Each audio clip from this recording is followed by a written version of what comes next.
রাজধানীর এভারকেয়ার হাসপাতালে চিকিৎসাধীন অবস্থায় বিএনপি চেয়ারপারসন এবং সাবেক প্রধানমন্ত্রী বেগম খালেদা জিয়া আজ ভোরে 6টার দিকে তিনি ইন্তেকাল করেছেন এবং তার এই মৃত্যুর খবর পাওয়ার সাথে সাথেই এভারকেয়ার হাসপাতাল সংলগ্ন যে এলাকা রয়েছে সেই এলাকাগুলোতে নিরাপত্তা যেমন পরিস্থিতি বাড়ানো হয়েছে, তেমনি কিন্তু নেতাকর্মীরাও তাদের সমাগমও ধীরে ধীরে বাড়ছে। ইতিমধ্যেই দলের পক্ষ থেকে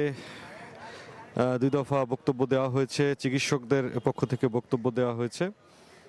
এবং সার্বিকভাবে হাসপাতালের ভেতরেই যেই বক্তব্যের বিষয়টি রাখা হয়েছিল তার প্রেক্ষিতে এখন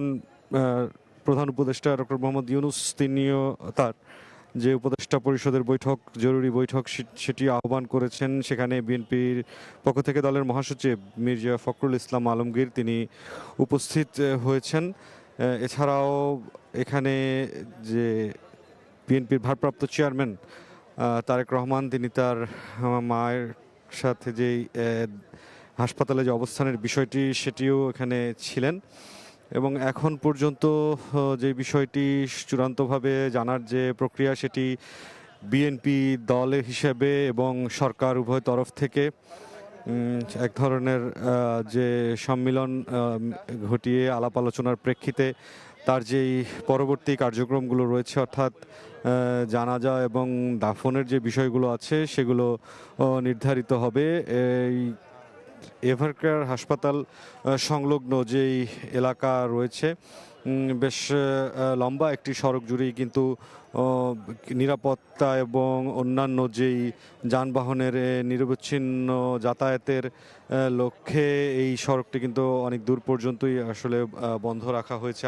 কিছু সাময়িক সময়ের জন্য এবং এই প্রক্রিয়ার অংশ হিসেবে যেটি বলা চলে যে মোটামুটি নেতাকর্মীরা যারা এখানে উপস্থিত হয়েছেন তারা প্রত্যেকেই শোকে মুজওয়ান হয়ে আছেন এবং তাদের সাথে এখন পর্যন্ত হাসপাতালের ভেতরেও যারা প্রবেশ করেছেন তাদের যে শোকাতুর চেহারা এবং উদ্বিগ্নতা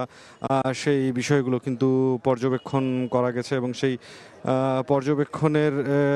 বিষয়ে যেটি দেখা গেছে যে নেতাকর্মীরা ধীরে ধীরে একে একে কিন্তু আসছেন, দলের যারা নেতা রয়েছেন তারা হাসপাতালে প্রবেশ করছেন এবং এই প্রবেশ করার প্রেক্ষিতে সাধারণ যে নেতাকর্মী রয়েছেন তাদেরকে কিন্তু হাসপাতালের বাইরে যে সড়কটি রয়েছে সেই সড়কেই এখানে তাদেরকে গতিপথ থামিয়ে দেওয়া হচ্ছে।